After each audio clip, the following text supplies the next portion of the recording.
So let's get started, being respectful of all of your time. So let me introduce myself. My name is Rajan. I'm Managing Director in KPMG. About 23 years in this space. Security is the only thing which I've done in my life. I'm joined today with Akshay, my colleague. Akshay, you would like to introduce yourself?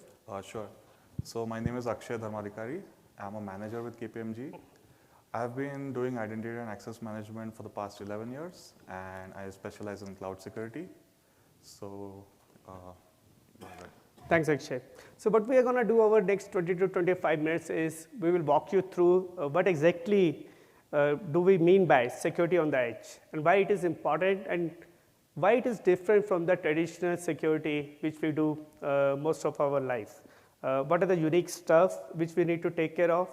We will also walk you through a security reference architecture. We will briefly touch on one of the implementations in Microsoft Azure environment, and then summarize the key takeaways and what next steps you can take in your organizations once you go back to have a better security posture. So that's the agenda today. So Akshay, help us understand what is so unique and different in the security on the edge. Why it is different from the normal security, and what are the unique characteristics which we need to factor in. I know we are going to touch on the considerations later on, but why it is different and why should we care about it? Yeah, that's a great question, Rajan. So over the past few years, the number of devices have exploded, and they now actually outnumber the users connected to the internet. Devices are gaining increased intelligence and capabilities. So, and they are also more and more autonomous, and they can operate independently without any management and collect data. Also in the far reaches of the network, it is not necessary that the device may have connectivity, and they may or may not be able to connect to the central management platform. Yeah, that's a very important topic. When we talk about the security on edge, the edge devices, it's not necessarily that they can home back to or dial back to a centralized place for authentication. They may not be connected to the internet. They may not be connected to the cloud. Let's see, if you look at most of the manufacturing industry, there may be HMIs, there may be PLCs, which may not be connected. There may be air gap networks in case of the nuclear facilities. Or let's talk about the mining industry. The devices may be operating at a certain temperature, at a certain depth, that it's very hard to get them connected back to the center place for all authentication and authorization mechanism. Yeah, and one more important consideration is that more and more devices are capable of being connected directly to the internet. So that greatly increases their attack surface. Also, these devices being dynamic, it is hard to uniquely identify and authenticate such edge devices. So that's why it's very important to consider security from the point of view of edge devices rather than your vanilla framework. Another unique characteristic of these edge devices is the opportunity of patching them for the vulnerabilities are very scarce, right? They may be at the locations which are far from the reach. They may be deployed at the places where you can't get connectivity enough to patch them at irregular intervals. Another consideration again of this patching comes into play is the amount of the processing power they have, or the amount of the storage they may have. The footprint of the IoT devices, though it is getting better and better with the new computation and storage technologies coming into play, but still it's not as extensive as compared to the normal devices. So let's discuss some of the key considerations which we need to take into account while considering security on the edge. So we talked about IoT devices when we talk about edge. We talk about the phones. We talk about even the laptops are also edge devices, though they are not in the context of the today's discussion. Our discussion is much more oriented towards the IoT devices or nature of the disconnected devices. These devices actually generate a lot of signals, and these signals are actually processed, and based on these signals, you actually infer the risk profile of the system, or you are going to take some actionable items by processing these signals. The challenge is the amount of the signal which is coming in and how to process that in real time. So typically these signals are divided into 3 patterns. What is the hot signal? Something which has to be processed there and then, right? Which is going to be a major impact on the security or risk consideration of the system. Then we move on to the warm signals, that the signals which can actually be delayed by another 10, 12 minutes and then process. And then we go into the cold signals actually, which are the behavior analytic pattern signals. So those are the signals which can be processed maybe in a 30 minutes delay time. But keep in mind, you can't wait for a day or a 2 day for the processing of all these signals. So what you need to do is, you need to devise a mechanism which can cater to processing of all these 3 types of the signals. Another thing is, since you are collecting so much of signals and data in the real-time environment, you need to actually buffer it out or push it out or store it to some place for the processing and analysis. The moment you get into that, the challenge comes into that how are you going to store that storage? How you are going to secure that storage where you are going to temporarily hold these signals for the processing. And since you are transferring the data now from a edge device to some location where you going to do some sort of a analytic processing, the data, the security in the data in rest and motion comes into play. So your storage has to be protected by using some source of encryption mechanism. And then you also have to make sure that while transporting this data, you are securing that channel. And keep in mind that the pace or the performance is a major factor out here. So your encryption schemes has to be so efficient that they can actually, the data can get processed in near real time. Yeah. Yes, and so in addition to the communication and the storage, the identities are why we are here, right? So the identities of devices as well as the users who operate the devices and manage the administrative platforms need to be secured.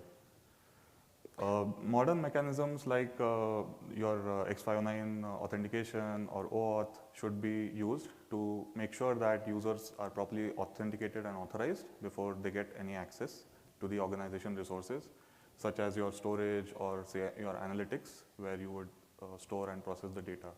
Actually, Akshay touched on a very important aspect of it, the users. If you talk about these IoT devices, usually they are PLCs or they have a HMI or a human machine interfaces, right? Humans still have to interact with these devices. So how do we secure those interaction? How does that secure interaction with the devices happen? So that's a very important aspect of it. So you cannot leave the identity. It's not only the machine identity. It's not the machine identity, machine authorization, but it's also the human factor, the users who are going to authenticate to these devices and what level of the access they have. That has to be in a proper fashion. That actually brings us to our next topic, which is what can we do? Which principle which we should follow to actually secure this access? So now I talked about some time back about analysis, the analytic, the amount of the signals which you are actually receiving. So normal logging and monitoring platforms doesn't cater to these devices. So what we have to do is we have to invent new methods in which we can actually stream the data signal, log it, analyze it, and then push it out for a further storage. So logging and monitoring is also one of the major considerations which you have to take into account. So let's talk about the zero trust. So basically zero trust approach is a buzzword in the industry right now. So that actually lends very well to the IoT devices. So what zero trust states is generally you assume a breach and make sure that you verify your state of the system at each and every step so that in case a breach is there, you can actually recover pretty fast from it and contain the damage. So Akshay, would you like to walk us through this zero trust framework? Sure. So we have identified a few key pillars that will form this, that will solidify the zero trust approach for IoT devices. So the first and most important aspect of this approach is your device identity. So all the devices that connect to the organization network as well as access the resources, they need to be registered and their life cycle needs to be managed using some kind of IAM or GRC processes. So keep in mind that machine identity or device identity is nothing new to us. It has been there around quite a time, right? The challenge comes in now the life cycle management, and these identities, devices identity, they are going to scale up and down because these IoT devices or the edge devices, they can be dynamically provisioned now depending on the amount of the processing or the load which is required.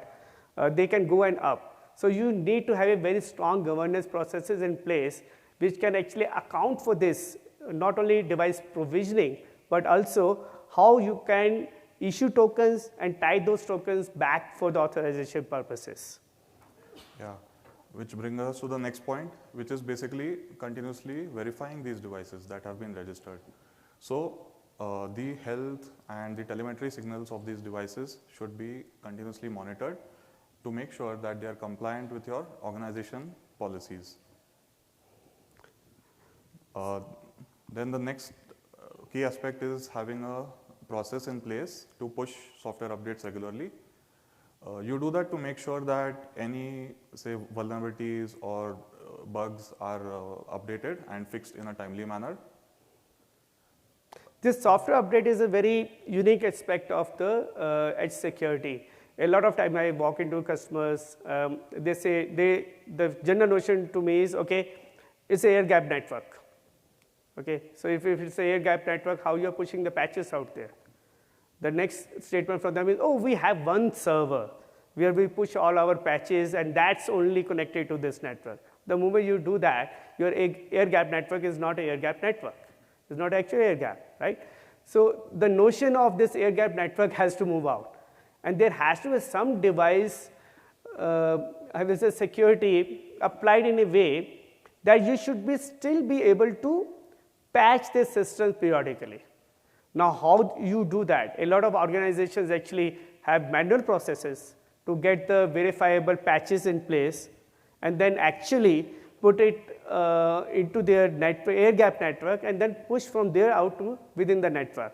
While others have this mechanism of a very limited access which is time bound and during that time in which the patches are being pushed out to the network, they also increase the logging and monitoring of the network so that there are capacity controls to identify in case somebody is trying to actually get into the system in a malicious way at that point of time. Yeah, which brings us to the next point, which is data protection. So as we all know that the purpose of edge devices is to work on the outer boundaries of your network and collect data, which can be used for further analysis or for analytics. So protecting this data at rest and in motion is a key aspect of our zero trust approach. Now, after looking at data protection, that brings us to the security monitoring. So a key or a core principle of zero trust is to continuously verify everything. So security monitoring involves actually looking at all the audit events, the actions of users, devices, access logs and so on, and setting up automated flows to trigger alerts or remediation flows. See, all these aspects of the zero trust are applicable to the normal devices also, not specifically anything to the security on the edge, right? The only key differentiator which come into play is the amount of the processing you have to do because you are continuously receiving signals and the performance which you have to match because these IoT devices are doing system level operations. So you cannot actually delay those or impact those while you are actually doing analysis of the data to figure out the risk profile of the system. So you have to have a very efficient processes in place. And then that brings us to the final pillar, which is access management. So as per this pillar, we explicitly authenticate every device that connects to the network and make sure that they have the actual authorization to access that resource. That's one of the pillar of the zero trust where there is a lot of research and I will say advancement has occurred in the IoT devices because now it's very much possible to do authorization of a token at the edge. The challenge still remains when you are going to issue a token, because at that time you need to actually authenticate the device. The authorization of the token is something which is pretty much now standardized in the industry using OAuth and other protocols. So move on to the next one. So let's talk about some of the leading practices which we need to consider while securing the devices on the edge. Right. So starting with devices. So a lot of devices, especially the legacy ones, have default admin passwords. So obviously you should change those passwords to prevent misuse. All the devices should be properly authenticated, authorized and identified before they are allowed to use any of the organization resources. Then the health data of devices should be monitored constantly to make sure that they are compliant with your organization policies. And finally, the network traffic should be monitored to detect for any anomalous behavior or any other issues. Yeah, Akshay talked about a very key topic about default passwords. In fact, some of these IoT devices, let's talk about, I'm not specifically talking about the Siemens or the GE Healthcare, but let's pick up any CT scan or MRI machine, right? Typically, those devices are not supported by your IT staff. They are actually supported by those product vendors itself, right? And a lot of times they actually force you to keep specific passwords in place so that it's easy for their centralized team to manage those devices, which actually takes the risk profile of your organization much higher.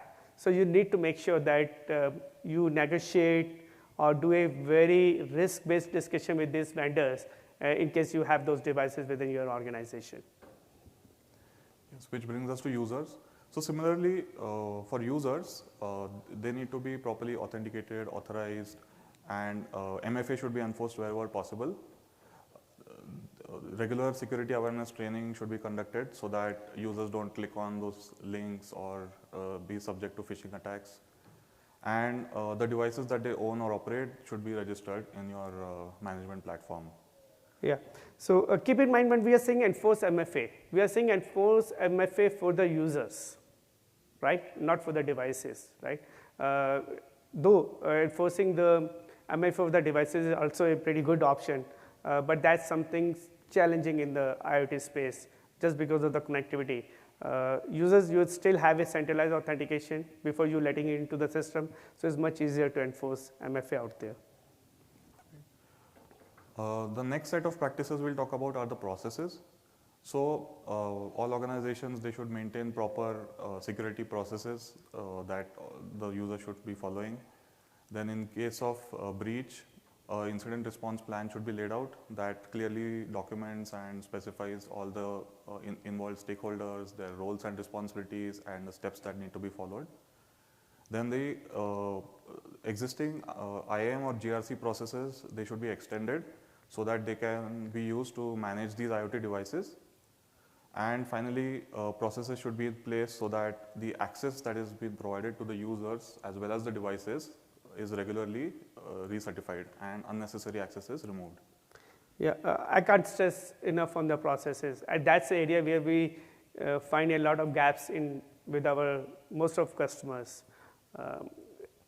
You have to have a very strong processes in place so that the patching is occurring properly, all devices are being accounted for properly. The life cycle, when the devices which are no longer required, they are deprovisioned, those access tokens are actually taken away, you are timing out the access tokens. So those processes really has to be in place so that you have a total 360-degree view about at any point into your network what are the devices which are there. Yeah. And from a technology perspective, you should be managing all the devices that connect to your network and access your resources from a central platform. So that will allow you to actually monitor them, make sure they are compliant, and block access to whoever is not compliant or who cannot be monitored or verified. Then you can also leverage a PKI infrastructure to support device authentication, use a PAM tool to actually provide just-in-time access or do screen recording or your keystroke recording to users accessing admin consoles, and finally use some IAM tool to manage your user and device life cycles. Yeah, PKI infrastructure plays a very important role in technology pillar of the security for edges. Most of the authorization, if you are based on a security, I will say certificate-based authentication, that's quite practical approach. But then it has its own downside also. But most of the organization actually set up their own PKI infrastructure to secure IoT devices. So let's talk about different authentication mechanism and what all is available with different cloud providers. Yeah, so the X509 based certificate authentication, that's the most common device authentication scheme out there. This is supported by all the major CSPs. So in this mechanism, all the devices, they have their own private key and an X509 certificate that is signed either by a public CA or by an enterprise CA. During the handshake, the device and the cloud provider, they exchange the certificates. The device is then prompted to prove the ownership of the private key, and on validation, they are granted access to the resources. So there are a few other authentication mechanisms that are supported by the major cloud providers. So we'll go through them in the next slide. Let's move on. So the shared access signature token is used to authenticate your devices or services and is generally used to avoid sending keys over the wire. So these types of tokens are generally limited in scope and in time and are generated using symmetric keys. If the device does not have a capability of generating these tokens, then an external service can also be leveraged to do this. The JOT token scheme, that is used for short-lived authentication with the cloud and is supported by GCP. So this involves, a JOT token is basically constructed by having a header, a request payload, and a signature that's concatenated using periods and then is base 64 encoded. So these were just some of the major authentication mechanisms that edge devices use in the field right now. Yeah. From the penetration point of view, most of the times we see the certificate-based authentication, SAS and JOT are still picking up. JOT is pretty good in case you have a very short-lived authentication mechanism you want to do. So your exposure also comes down because your token is lived for a very shorter time. But those are the techniques which are still picking up. By default, de facto, you will see most of the time the certificate-based authentication which is being applied. Let's talk about a security framework which we have built for a IoT security within KPMG. We have actually deployed a lot of solutions using this framework. And in this framework, we not only address the identity and access management portion, but also the platform and the processes which needs to be there, the capabilities which you need to account for in case you are going to secure your IoT devices. So actually, you would like to walk us through? Sure. I mean, the key pillars, like Rajan mentioned, are your IAM, which involves protecting your users, devices, and applications. Then you have processes, which involve protecting your devices from tampering during the manufacturing cycle. Then having a robust governance structure, where you create and maintain governance and policies, have data governance policies, and have a robust reporting and compliance management framework. And it is also important to bake in security in every aspect of your software development lifecycle. So whatever custom plugins or softwares that you develop for your edge devices should incorporate security. And finally, we have the platform protection pillar, which involves protecting your users, applications, devices, and your management platform. So here we secure the communication between your edge devices and the cloud. then protect your devices and users from compromise, have a change and configuration management program in place so that to ensure timely vulnerability fixes and bug fixes, and also have a robust logging and monitoring structure so that all these connections and the anomalous behaviors can be detected and remediated in a timely manner.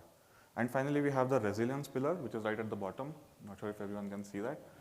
But that basically involves having plans in place to account for disasters or say ransomware attacks. So these plans should be periodically tested, validated, and played out periodically. One of the key thing which is here is penetration testing. A lot of time when we do penetration testing, we consider only out to in, right? Basically the external facing, how somebody can actually get into our network and then do some damage. While in this cases in IoT, we will strongly recommend that you have to do the inside penetration testing also. Assume that somebody has got into your network by virtue of a malware or something. Then once he has got into your network, how he can actually exploit your IoT devices. So not only out to in, but within your inside network itself you need to do it. A lot of times organizations just skip that. They only do the penetration testing from the out to in point of view.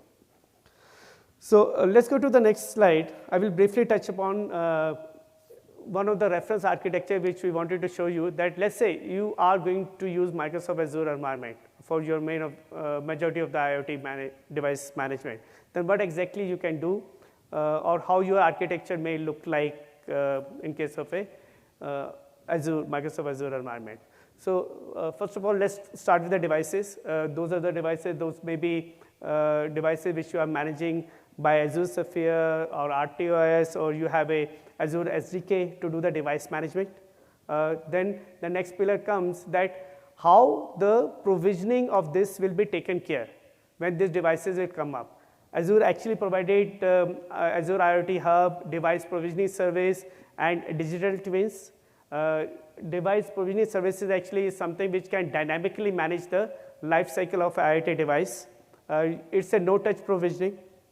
Basically what we mean to say, you don't have to configure anything. The devices comes online.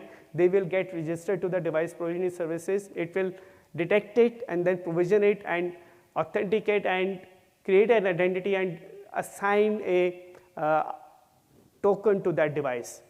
Similarly, Azure Digital Twins, that is used for the scaling. In case you have a lot of IT devices which are going to come and down, that will actually help with that service. So coming to the signals. Now these devices are going to generate a lot of the signals. I earlier talked about hot signal, warm signal, and cold signal. Hot signals are the signals which needs to be processed in real time and then addressed there and then, because they may change the state of the system or they may change the state of the risk profile of overall system. So the hot path can be actually processed by your Azure Stream Analytics and HD Insights part.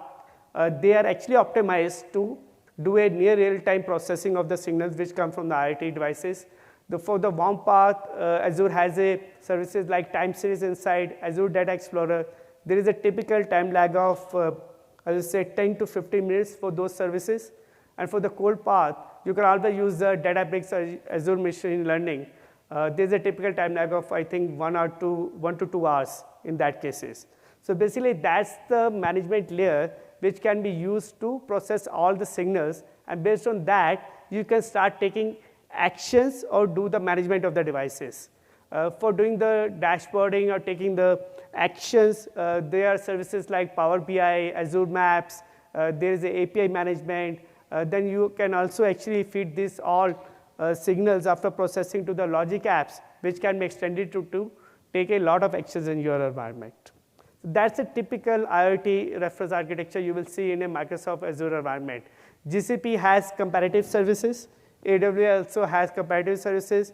I'm not biased towards Microsoft, though I lead Microsoft's security service for North America for KPMG. But Azure is slightly ahead in this game plan right now. Let's move on to the next slide. So let's summarize what are the key takeaways for the security on the edge. Thanks, Rajan. So, edge devices, they reside outside network boundaries. It's difficult to have a centralized management structure for them. This makes them more vulnerable. Traditional security measures like, say, network hardening are not sufficient and effective in case of edge devices. You should use zero trust principles while designing your edge security. Then a lot of initiatives have been taken by organizations like NIST, NISA, CSA to develop frameworks. However, there is no universal standard framework for edge security. All CSPs have their own implementation of this security. And finally, all the CSPs, they focus on securing access when the edge devices actually connect to the cloud. And the technology to secure the device identities at the edge is not mature right now. So if I have to summarize, there are three things you need to be very clear about edge devices security. First thing is, always keep it in consideration, they may not be able to connect to a central place for the device token issue. The second point is, we have done a fair amount of a good, industry has advanced a lot on the authorization aspect. There are SAS and JAR tokens now available. Primarily, the authorization still happens through the certificate authorization process. The challenge is not in the authorization. The challenge is in authentication and processing the real-time signals which are coming in. So your system design has to take that into consideration while doing the security architecture. And last, that's a topic which is still being, researched and matured in the industry.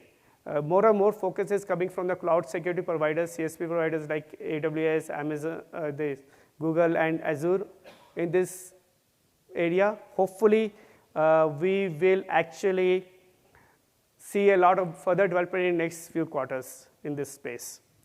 So at this time, we would like to open up for any questions you have.